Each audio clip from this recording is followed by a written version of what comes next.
today specifically, I want to talk about your friends and your associates and what it means to establish guardrails in the realms of our friends and our associates. These are the people that you run with. These are the people that you play with. These are the people that you work with. It's the folks that are a part of your life on an ongoing basis. And the reason we need guardrails relationally, and the reason we need guardrails even with the people that we consider our friends, is what we've already said. It's the folks we've met that generally are part of our greatest regret. Now, the pushback today a little bit, just to kind of jump ahead, is that as I'm talking, you may be tempted to think, gosh, you're being so judgmental because we're talking about your friends. These are my friends. These are the people I work with. They've been in my life a long time. And it sounds like you're asking me to be judgmental. So I want to talk about that right up front because this is a big, big deal. This is not about being judgmental. This talk today is about exercising good judgment. And there's a big difference, and I want to explain the difference real quick, and then we'll jump into this content. Being judgmental is me forming an opinion about you. Being judgmental is forming an opinion about what you should do, what you should stop doing. Being judgmental is setting myself up as a what? Starts with a J. A judge, right. Being judgmental is about, I trick questions and nobody wants to answer out loud. That's the advantage of watching from a remote site, right? So if I'm judgmental, I've set myself up as a judge and I'm judging your behavior. Judgmental is when I draw like a critical or maybe a harsh conclusion about you, expecting you to act or be different. But good judgment is different. Good judgment is about me. Good judgment is about drawing conclusions about my life. Good judgment is, in light of my past experience, the things that are most tempting to me, where I've been in the past, what happened in that last relationship, that last marriage, the way I grew up, in light of my past experience, in light of my current circumstances. I'm really mad. Current circumstances just broke up. Current circumstances just started this new job. In light of my current circumstances, in light of my future hopes and dreams, what is the best thing or what is the wisest thing, not for everybody else to do? I'm not judging you. What you do is none of my business. What is the wise thing for me to do? Judgmental assumes something about the other person. This is all about you. This is how you should respond in light of your future hopes and dreams. Now, years ago, I coined this phrase, and I've only probably used it out loud 2 or 3 times, so it's sort of an internal thing, and I'm going to share it with you. And if you think this is harsh, then please don't judge me, okay? Let's just say that, okay? But every once in a while, I find myself drawn into or in relationship or doing business with or a vendor or, somebody that there's just something, I don't know. And so the phrase I came up with for me, and you can use this, and again, I don't generally say this out loud. I have a couple times. My statement is this: I'm not emotionally mature enough to do business with you. I'm not emotionally mature enough to be your friend. Sandra and I don't feel like we're emotionally mature enough to be a part of that. In other words, I'm not telling you how to live. I'm not telling you what to believe. I'm not telling you what where you should go. And I'm not judging you. I'm just looking at me. I'm just looking at us. And based on our past and where we are and where we want to be, we're just not ready for it. Now, a couple of times when, there's been situations people have kind of pushed for a relationship or push, and I have said, you know what? Here's the deal. I'm not blaming you. I'm not being critical of you. It's on me. I'm not emotionally mature enough to be involved in this anymore. So you can borrow that. The point is, this is not about judging other people. This is about making wise decisions in light of the fact, we've already acknowledged, that your greatest regret involved people you had met. And most of us can think of at least one person, some of you half a dozen, you wish you'd never met. Now, is that being judgmental? No, that's hindsight that says, I wish I had used better judgment. Now, if that doesn't help, let me go at it from a different angle. When you were a child, when you were growing up, when you were middle school or high school, your mom or dad or your mom and dad or your uncle or your grandparents or whoever had responsibility for you, if they were good grandparents, aunts, uncles, or parents, they were paranoid regarding your friends. They were. They paid such good attention to your friends, right? In fact, there were times when they said, you can't go over there, she can't come over here, you can't date her. They would forbid you. Some of your moms read your journals. Girls, ladies, if you had journals, they would sneak in there, read your journal. You'd find out, you'd be so angry, and you'd put tape on the bottom of your door to see if anybody came in your room, And then your mom took the door off. I know that's kind of a thing, take the door off. We never did that. That's kind of odd, but hey, sometimes you got to do what you got to do. Some of you, they were so extreme and the situation was so extreme, maybe they pulled you out of that school and put you in a different school. Maybe they just packed up and moved, just left the community, left the state. We're going to London. We got to get you out of this environment, And when you were on the receiving end of that, your response was like, most kids are just, well, you're being so judgmental, you're judging my friends. Well, now many of you are parents. And you are paranoid-er, okay? And the reason you're paranoid-er is because you remember who? You remember you, right? You remember your friends, and you look back. In fact, when I asked the question, have you ever met somebody you wish you'd never met? Some of you went as far back as college. Some of you went as far back as high school. So what your mama knew and what you know is that this is a thing. I mean, there's a relationship between what happens when there's a thing that goes on in relationships that can be super healthy or it can be super negative. Now that you're a parent, you have some big advantages over your parents in most cases because you can stalk your kids' friends. And in fact, it's true. Come on, this is true, right? By the time you meet your kids' friends, you already know everything about them. You know where their dad works, where their mom works, the fact that there's a divorce, who their sisters are, where their parents went to college. I mean, you know all that stuff. Now, is that being judgmental? No, that's just being nosy. No, it's because you care. It's because you care. It's not that you're trying to tell other parents how to raise their kids or tell other kids what to do.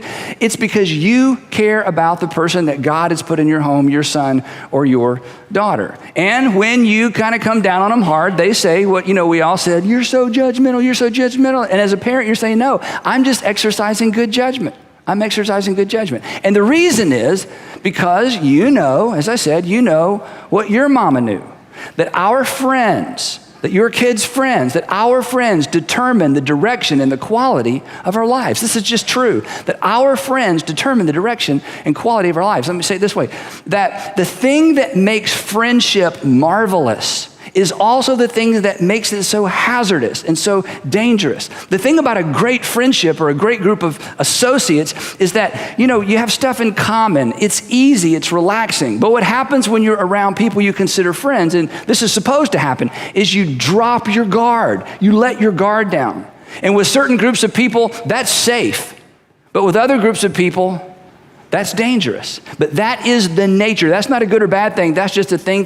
That's just the nature of relationships and the nature of friendships. So the thing that makes, relationships so powerful is the thing that makes them so hazardous. You may not know this about yourself, but you are an acceptance magnet. This is part of being human. You are drawn to environments where you are accepted deeply. We all are. And if those are good environments, great. If they're not, that's not great, but we're drawn there either way. We are drawn toward places where we feel safe, where we feel accepted. And you've seen this happen with other people. You maybe can remember this from something in your past, but this is a continuous, ongoing dynamic, which means when it comes to relationships, friendships, associates, we need to be a little bit on our guard. We need guardrails. Now, if your experience doesn't prove this to you, or that's not enough evidence, my assistant, Diane Grant, sent me an article last week because she knew I was talking about this. And it's an article written by a neuroscientist, Maureen Cerf, who is a professor at Northwestern University. And for over 10 years, he has been studying relationships and decision-making and the relationship of decision-making on relationships. And here's what he has discovered, that what we have observed about people influencing other people isn't just behavioral, it's actually neurological. That something happens in your brain. In fact, in this study, they've discovered that that the brain waves of people when they spend time together actually begin to look identical.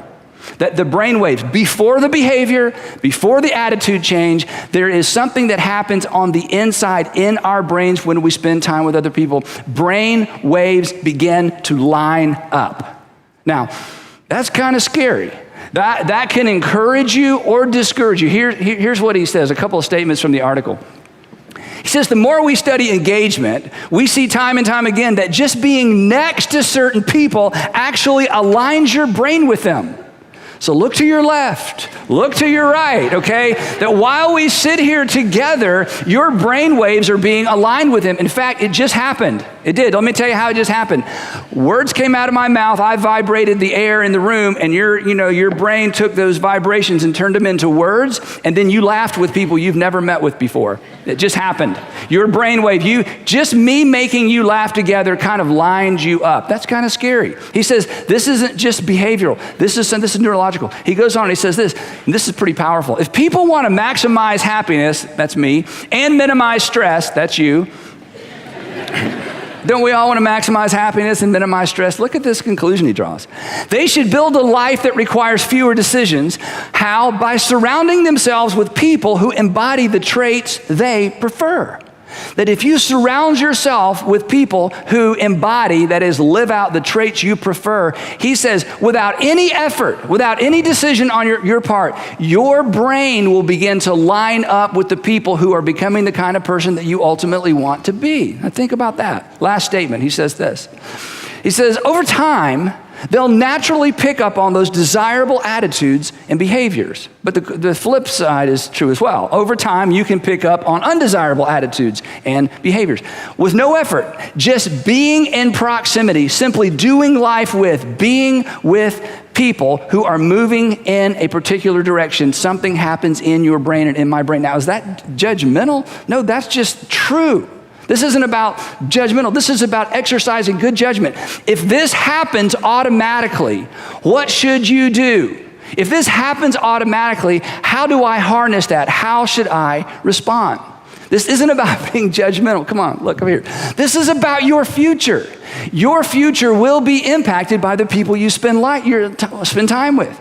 Your future will be impacted by the people you are in community with. Your future will be impacted by the people that you do life with. Now, interestingly enough, 3,000 years ago, before we were able to look at the brain, King Solomon, Israel's third king, there was Saul and David, and then his son Solomon became king, considered one of the wisest men who've ever lived. Some people say the wisest man who will ever live. 3,000 years ago, he makes a statement that punctuates what we have finally discovered. 3,000 years ago, here's what Solomon wrote. He said, walk with the wise, and you automatically, with no effort, no intentionality, you don't have to write anything down, you don't have to remember anything, you don't have to study for a test. Walk with the wise, and you will, over time, become wise. It's just going to happen automatically. Now, what is wisdom? We've talked about this. Wisdom is somebody who understands that life is connected, that the dots connect, that my past connects to my present, which is going to be some sort of predictor of my future. That's what wisdom is.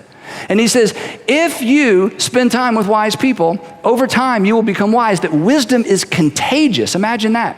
It just rubs off. Do life with the wise, and you will be wise. And then there's a second part of this. For, or the way I memorized this a long time ago, the word was but, because it's a contrast. He says, but, or for, a companion of fools ultimately suffers harm. Now, we don't use the word fool because, you don't want to call someone a fool, but in the Jewish Bible, in the Jewish scriptures, a fool was a person who did not live carefully. A fool was somebody who did not understand about how the past connects to the present. That's a predictor of the future. A fool is somebody that just lives for the day. A fool is is the person that's like, well, tomorrow is tomorrow, and when I get to tomorrow, I'll deal with tomorrow. A fool is someone who, as Paul said last week when we started the series, is not careful. Remember the Apostle Paul says, walk carefully or live carefully or be careful where you step, essentially he said. A fool is someone who's just not careful. But the interesting thing about what Solomon said is what he doesn't say. Let me read it to you again. Walk with the wise and you become wise. Okay, if I hang out with wise people, I become wise. You would expect him to say, hang out with fools and you'll become a fool, but he doesn't say that. What Solomon says is that it's worse than that. Because if you spend time with, surround yourself with, do life with fools, over time, you're not simply going to become a fool, you're going to suffer harm. That is, when their life goes bad, it's a proximity thing. The closer you are to them, the greater the odds that something bad happens to you. As they go, you go. To which we say, yeah, but I don't do what they do. To which Morin Cerf, the neuroscientist, would say, yeah, but stick around them long enough and you probably will, because your brain waves are going to line up. So Solomon says it's worse than becoming a fool. You're actually going to catch the shrapnel from their bad decisions. Again, every parent, you get this. Because you don't want your kids with certain kids, not because they're necessarily going to do what certain kids do, but because you're afraid when the certain kids do that, your kids will be harmed by their decisions. We get this. That's not judgmental. This is about good judgment. In other words, friends, this is what Solomon's saying. Friends who aren't careful with their lives won't be careful with your life, right? Friends who aren't careful with their health, they're not going to be concerned about your health. Friends who aren't careful with their marriages, they're not going to be careful and try to guard your marriage. Friends who aren't careful with their finances, they're not going to try to guard and be careful with your finances. Friends who aren't all that concerned about their reputation, they're not going to be all that concerned about your reputation. Friends who don't have any kind of faith or don't have any concerns about faith aren't going to be very concerned about your faith. And friends who don't seem to care about the future, the last thing they're going to worry about is your future. This is good judgment. This is a big deal. And this isn't about middle school and high school. This is about all of us. Friends who don't take care of themselves won't take care of yourself. Friends who lie and cheat, you know this. Friends who lie and cheat, they feel better when you what? Lie and cheat. So again, friendship can be awesome, but friendship can be treacherous. Friendship requires some guardrails. Now, just a reminder, the point of a guardrail isn't to keep you from just doing bad things. The point of a guardrail is to light up your conscience so that you know you're getting close to doing bad things. So the way I said it here, the point of a guardrail is to light up your conscience before we veer into the danger zone. Remember, a guardrail isn't in the danger zone, and a guardrail isn't right on the line. The guardrail is inside the safety zone. And again, this is why we resist. But for the next few minutes, as we close out this episode of this series, I want to make 5 suggestions as it relates to guardrails, as it relates to your friendships and your associates. Now, I know this. In some cases, you don't have total control over who you spend a lot of time with. I get that. We're going to talk about that in just a minute. But I want to encourage you. If I could get on my knees and plead with you, and I thought it would do good, I want to encourage you to consider these. And again, I don't want you to listen to what I'm about to say through the filter of your kids or your grandkids. Yeah, I mean, it's going to be hard not to do that. Or some friends that you have that you wish were here or you wish were watching. I just want this to settle in over us as we consider our future, because your friends and your associates impact the direction of your life. So here's 5 suggestions. Again, these aren't rules. You don't need to write these down. You may want to go back and listen to this or look at these later. But 5 suggestions just to get you thinking about guardrails as it relates to folks you've met, so that they won't become the next regret. Here's the first one. When it dawns on you that your core group isn't moving in the direction you want your life to be moving, that should light up your conscience. When it dawns on you, you know what, we love the same music, we love the same food, we love the same artists, we have so much in common, but when I look at the direction this group is moving in, it's not really the direction I want my life to move in. That's a warning. That's a guardrail. That's not a good or a bad thing. That's a wisdom thing, and you got to pay attention to that, because relationships are not static. Relationships are either growing or decaying. They're getting better or they're getting worse. And when you're surrounded by a group of people that you have a lot in common with, of course you drop your guard. That's what we do around friends. But when it dawns on you, you know what? They're just not moving in the direction I want my life to move in. That should tip you off that perhaps I need to rethink this group of friends or this group of associates. Where people are heading is a good indicator of where they're leading. And none of us think about our group of friends as leading us anywhere. But here's what you know in hindsight. Your friends ultimately lead you, just like you are ultimately leading other people through a group of friends. This is just the nature of relationships. So when it dawns on you, your core group isn't moving in the direction you want your life to be moving, that should light up your conscience. Here's the second one. When you catch yourself pretending to be someone other than who you really are, that should light up your conscience. In other words, when you catch yourself nodding and you're thinking, I don't believe this, but my head's doing this. What's going on? Or you find yourself going like this and you're thinking, no, I actually agree, but everybody else's head's doing this. I think neurologically, I think all of a sudden our brains are all connected. We're all doing this and I should be doing, what's going on? When you feel the pressure to pretend to be somebody other than who you truly are, that's a red flag. That should light up your conscience. That should make you rethink or reconsider the nature of this relationship. Because as you know, your views and values hopefully are being shaped around things that are going to serve you well in the future. But when you find yourself agreeing on the outside with things you disagree on the inside, hey, that's a red flag. That should light up your conscience. Don't settle for friends who force you to pretend to be somebody you're not. Because here's why. Because you are lying to them, which means you're not a good friend.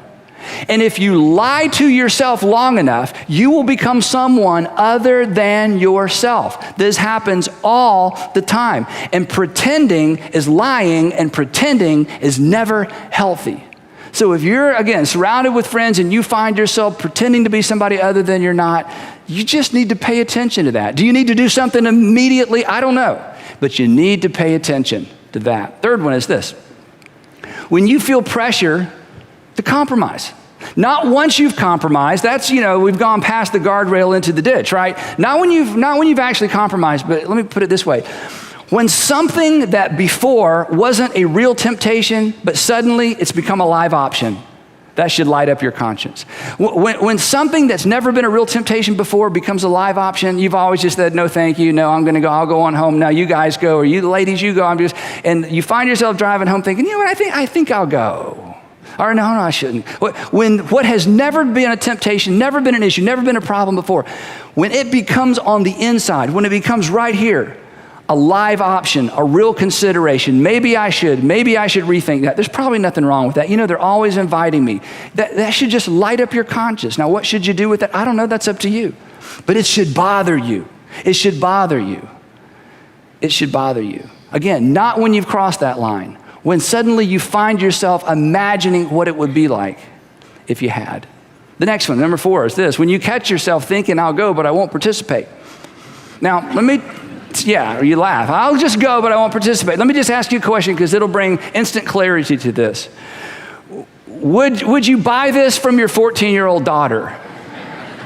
No, it's 12 guys, but me and my girlfriend are going to go, but Dad, they're going to be doing bad things, but I'm not going to participate. Well, honey, you just go right ahead. That'll be fine. No, you give your daughter 2 options. Either you stay home or I go with you. You choose, okay? You have 2 options. I'm not saying no. I'm just saying there's going to be 3 guys there. You're looking at the 3rd one, right? So we wouldn't buy this from our kids or our younger brother or sister or our nieces and our nephews or our granddaughters or grandsons. Why would we buy it from ourselves? When you start that conversation, I'm not saying you shouldn't go. I'm just saying when this conversation starts in my head or your head, it should bother us. It should ding our conscience. We just bumped up against a guardrail. Very little damage done. But pay attention to the conversation you're having in your heart. When you catch yourself thinking, I'll go, but I won't participate. The last one is this, is when you hope the people you care about don't know your whereabouts. When you hope the people you care about don't know your whereabouts. And even once you get to whereabout you're going, even if you do nothing wrong, even if you don't break any laws, even if you're not in any way unfaithful or do anything to embarrass yourself or your family, the fact that in your heart and in your mind, you have begun, don't miss this, you have begun, this is the nucleus of a lie. You haven't lied yet. But if you think you would be tempted to lie so they don't know where you are or who you are with, that should bother you. Not because you've done anything wrong, but because you have established a guardrail. If you wouldn't want to have to tell them, if you hope they never find out, that should bother you. Come on, we're adults. That should be enough. That should tip you off. Okay, if I don't want the people that I care about to know where I am, to know my whereabouts, then I have no business going.